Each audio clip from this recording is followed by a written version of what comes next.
Voici le premier conte de Noël. Il fut publié pour la première fois le 23 décembre 1823. C'était la nuit avant Noël. Dans la maison, tout était calme. Pas un bruit, pas un cri, pas même une souris.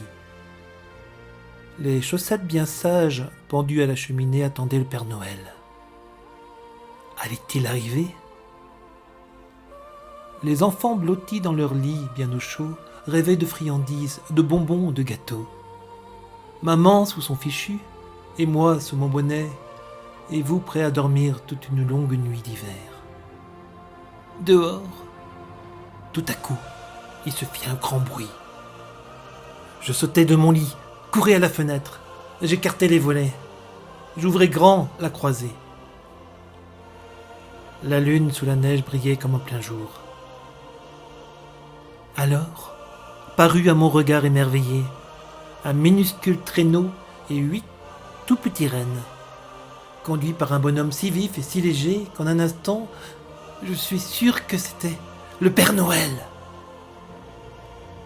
Plus rapide que des aigles, ses coursiers galopaient. Lui, il les appelait.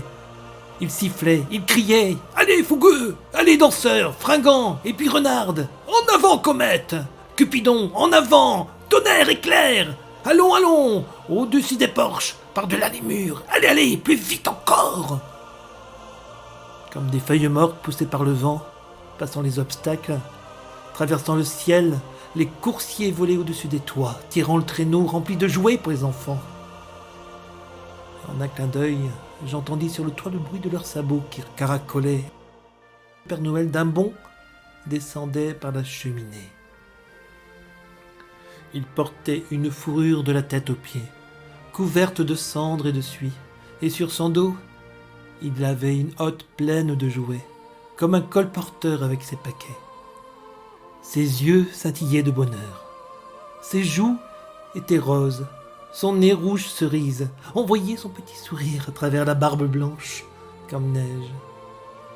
Un tuyau de pipe entre les dents, un voile de fumée autour de la tête, un large visage, un petit ventre tout rond qui remuait quand il riait. Il était joufflu et rebondi comme un vieux lutin. Je n'ai pas pu m'empêcher de rire en le voyant. Et d'un simple clin d'œil, d'un signe de la tête, il me fit savoir que je ne rêvais pas, c'était lui. Puis sans dire un mot, il se mit à l'ouvrage et remplit les chaussettes. Il se retourna, se frotta le nez, et d'un petit geste repartit par la cheminée. Une fois les cadeaux déposés, il siffla son attelage, puis reprit son traîneau, et les voilà tous repartis plus légers que des plumes. Et dans l'air j'entendis, avant qu'il disparaisse, « Joyeux Noël à tous, et à tous, une bonne nuit !»